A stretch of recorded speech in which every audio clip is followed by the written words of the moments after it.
Clear है, ये वाली इंपॉर्टेंट है। साइकिल सन के लिए ख़रीदी है, पर्सनल यूज़ आ गया, तो यहाँ पे भी ड्राइंग्स टू कैश हो जाएगा। ठीक है, अजय को पे कर दिया उसके अकाउंट के सेटलमेंट में। अजय को देने थे हमने 4,000, दिए है 3,800 और अकाउंट सेटल हो गया, मतलब हमें 200 रुपये का डिस्काउंट मिल गया। तो Ajay account debit to cash account to discount allowed account और discount received account, sorry. 4,000 Ajay का डेबिट हो जाएगा, 3,800 कैश क्रेडिट और 200 डिस्काउंट रिसीव्ड क्रेडिट। क्लियर है? Yes sir.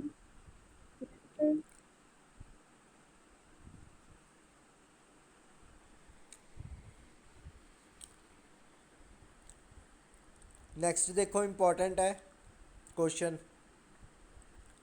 सैलरीज, रेंट और वेजेस चेक के थ्रू दे रहे हो, तो तीनों खर्चे हैं, तीनों एक साथ डेबिट कर दो और तीनों चीज़ों के पैसे चेक के थ्रू दिया है टू बैंक कर दो।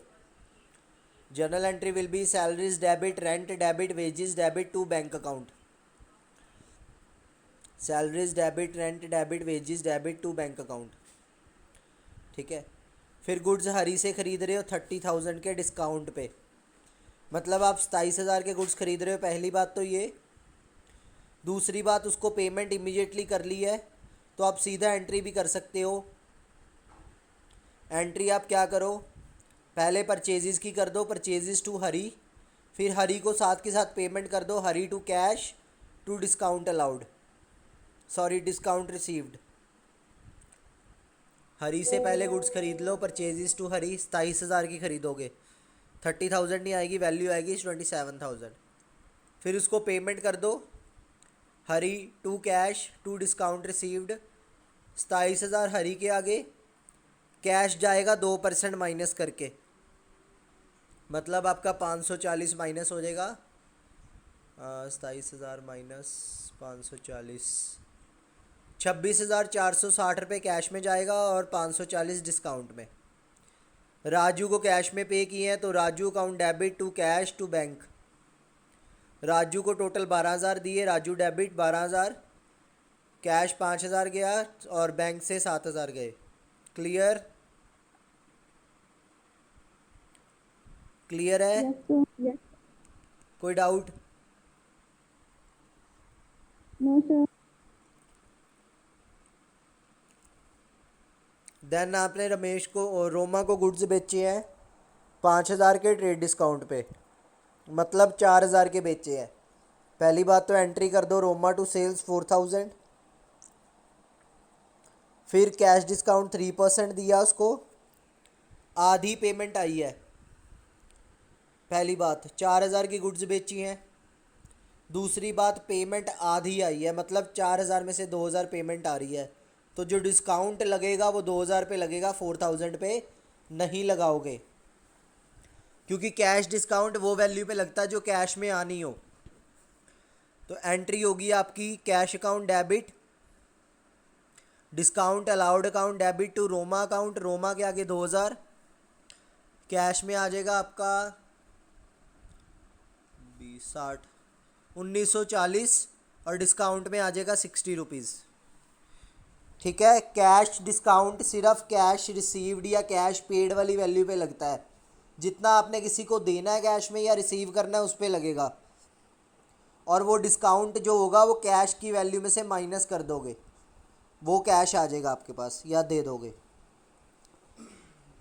रमेश को 8,000 की गुड्स बेची हैं, तो रमेश टू सेल्स 8,000 और 5,000 उससे आगे, तो बैंक टू रमेश 5,000।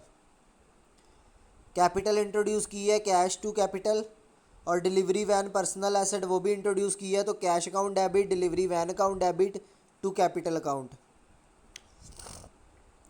अनिल को कैश पे किया 975, लिखा हुआ है पेड, पेड का मतलब दिया ही इतना है, तो एंट्री होगी Anil account debit to cash to discount received, cash 975 दिया, कैश के आगे 975, डिस्काउंट 25 मिला, 25 डिस्काउंट के आगे, और टोटल वैल्यू से डेबिट कर दो अनिल को 1,000 से, क्योंकि डेबिट और क्रेडिट वैल्यू इक्वल होनी चाहिए। राजू को पे किया, Raju account debit to cash to bank 3,000, 1,000, 2,000, Mohan को पे किया है 4800, ठीक है।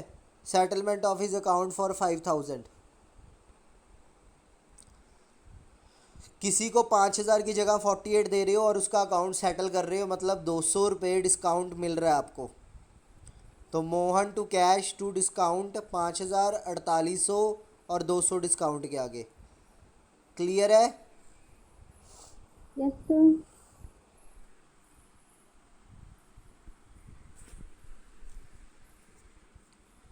ठीक है, नेक्स्ट देखो, bad debts and bad debts recovered, fifth question important है। मोहन इंसॉल्वेंट माना गया, उससे फर्स्ट और फाइनल पैसे आगे, मतलब सारे पैसे आगे, अब दोबारा नहीं आएंगे। फाइनल का मतलब दोबारा पैसे नहीं आएंगे। 50 पैसे लिए हैं उससे, लेने थे 5000 रुपये। तो एंट्री क्या होगी? कैश अकाउंट डेबिट, कैश आएगा आधा 2500, 50%, ठीक है। Then bad debts account debit, 2500 नुकसान हो गया, आएंगे नहीं पैसे, टू मोहन अकाउंट 5000। फिर रामेश से 8000 लेने थे, वो नहीं आएंगे, नॉट रिकवरेबल। तो सारे का सारा नुकसान हो गया। Bad debts account debit to Ramesh account 8000। Shyam से 15000 लेने थे, इंसॉल्वेंट हो गया और 50% उससे पैसे आ गए हैं। तो इसकी एंट्री क्या होगी? Bank account sorry cash account debit, ठीक है, bad debts account debit to Shyam account 7500, 7500, 15000। 10000 Sohan से कैश में आए हैं। Bad debts return of last year, जो चीज़ राइट ऑफ पहले हो जाए, ठीक है, उस पर्सन का नाम नहीं आता, तो bank to bad debts recovered, sorry cash to bad debts recovered 10000। हाँ जी सर। क्लियर है? Yes, sir. कोई डाउट है तो बता दो किसी को। No, sir.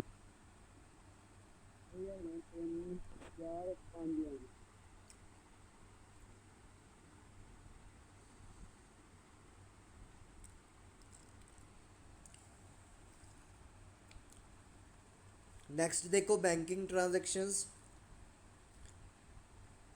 बैंकिंग ट्रांजैक्शंस में एक चीज़ ध्यान रखनी है कि अगर कोई बैंक से ट्रांजैक्शन हो रही है, क्या पर्सनल ट्रांजैक्शन इन्वॉल्व है उसमें, मतलब पर्सनल पैसे डालने हैं बैंक में बिजनेस के, या पर्सनल यूज़ के लिए बैंक से पैसे निकालने हैं बिजनेस के। अगर तो पर्सनल डाल रहे हो या निकाल रहे हो तो कैपिटल और ड्राइंग्स वर्ड आएगा, ठीक है। और अगर बिजनेस के लिए निकाल रहे हो या डाल रहे हो पैसे, तो दो ही वर्ड यूज़ होते हैं, कैश और बैंक। कैश और बैंक। पहला है बैंक में जमा करवाए, तो बैंक बढ़ गया, कैश कम हो गया, बैंक टू कैश। फिर बैंक से निकलवाए तो कैश टू बैंक, क्योंकि लिखा नहीं हुआ पर्सनल यूज़, मतलब ऑफिस के लिए निकलवाए हैं या बिजनेस के लिए।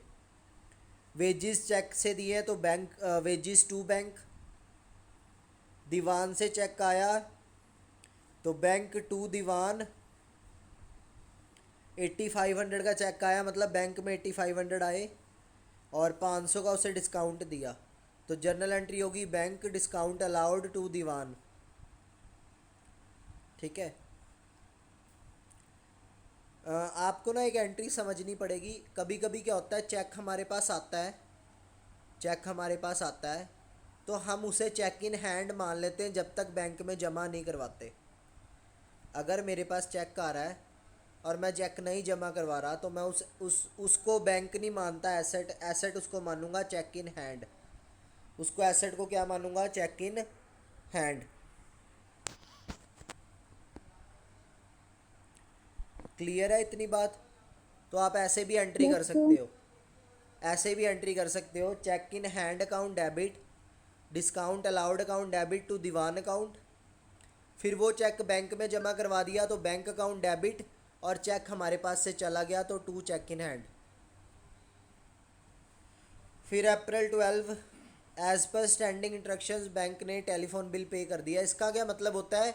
हमने बैंक में एक ऑप्शन फिल कर रखा है कि इस डेट को मेरा टेलीफोन बिल ऑटोमेटिकली जमा हो जाए, ऑटोमेटिकली जमा हो जाए। तो उसकी एंट्री होगी telephone expenses account debit to bank account. Diwan का चेक रिटर्न हो गया डिसऑनर्ड, ठीक है। मतलब क्या हुआ देखो, क्या समझाऊंगा इसका क्या मतलब है। जो दीवान ने चेक दिया था वो बाउंस हो गया, सुना होगा वर्ड बाउंस होना चेक, मतलब पेमेंट नहीं आई दीवान के अकाउंट में से हमारे अकाउंट में, या उस कोई भी प्रॉब्लम हो सकती है। तो दीवान हमारा वापस डेटर बन जाएगा, और जो एसेट में पैसे हमने डाले थे, मतलब बैंक में हमने समझा था कि बैंक में पैसे डाले थे, वो वापस हो जाएंगे, कम हो जाएंगे। तो एंट्री क्या हो जाएगी, Diwan account debit to bank account. Diwan वापस से मेरा जिससे मैंने पैसे लेने हैं वो डेटर बन गया, और बैंक में मैं मान के चल रहा था कि पैसे आगे होंगे। देखो क्या सिस्टम होता है, सपोज करो मैं आज चेक बैंक में जमा करवा के आया, तो 2 दिन लगते हैं उस चेक के पैसे मेरे बैंक में आने के लिए, मेरे अकाउंट में आने के लिए, ठीक है। बट जिस दिन मैं बैंक में चेक जमा करवा के आता हूँ, मैं मान लेता हूँ कि पैसे आ गए, मैं अज्यूम कर लेता हूँ कि पैसे आ गए। तो 2 दिन बाद मुझे पता लगा कि पैसे नहीं आ रहे हैं, तो मैं क्या करूँगा, बैंक में से पैसे कम कर दूंगा जितने मैंने अज्यूम किए थे आगे। क्लियर है? Yes, sir. तो इसकी एंट्री होगी Diwan account debit to bank account.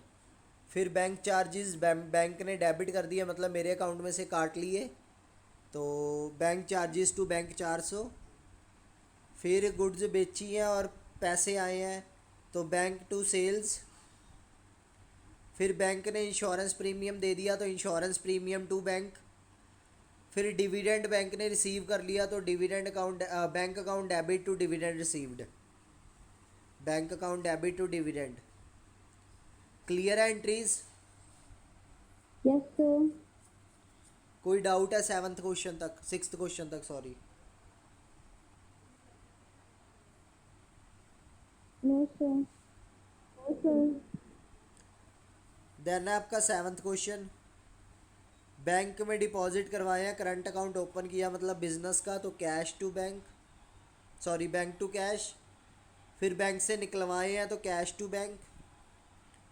फिर रमेश का चेक जमा करवाया है, जिसको 12,000 का सामान बेचा था और 1% डिस्काउंट दिया था पेमेंट पे, तो bank account debit, discount allowed account debit to Ramesh. 120 का डिस्काउंट है, बाकी पैसे आपको चेक के थ्रू आ जाएंगे।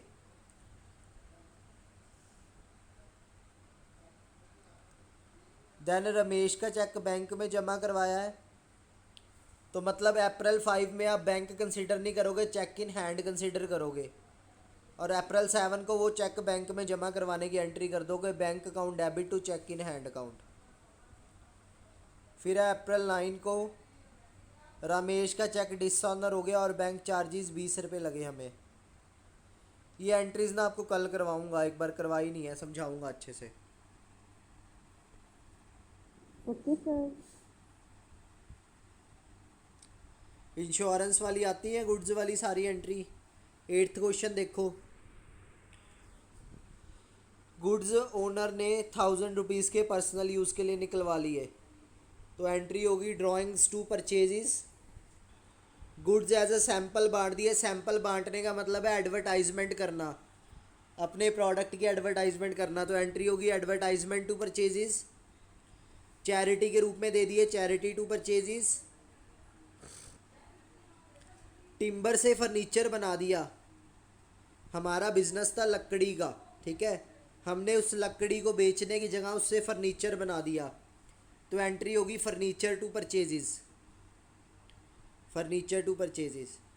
गुड्स डिस्ट्रॉय हो गए, तो loss by fire to purchases. Goods transit में लॉस हो गए, तो loss in transit to purchases. Clear है 8th क्वेश्चन सारों को? Yes, sir. Yes, sir.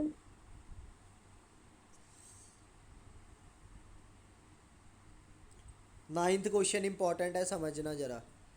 अगर रिपेयरिंग चार्जेस है पुरानी मशीन पे, तो उसको खर्चा माना जाता है, repair account debit to cash 1000।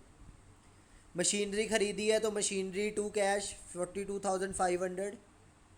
Machinery खरीदने पे फ्रेट और कैरिएज दिया, मशीनरी खरीदने पे फ्रेट और कैरिएज दिया, तो जब तक मशीनरी मेरी यूज़ नहीं हो जाती बिजनेस के अंदर, उस पर जितना भी खर्चा हो रहा है वो मशीनरी अकाउंट में ही डालूंगा, खर्चा नहीं मानूंगा। तो एंट्री होगी मशीनरी टू कैश 2500, अगले की भी मशीनरी टू कैश 5000। पुरानी मशीनरी खरीद रहे हो तो मशीनरी टू कैश 18000।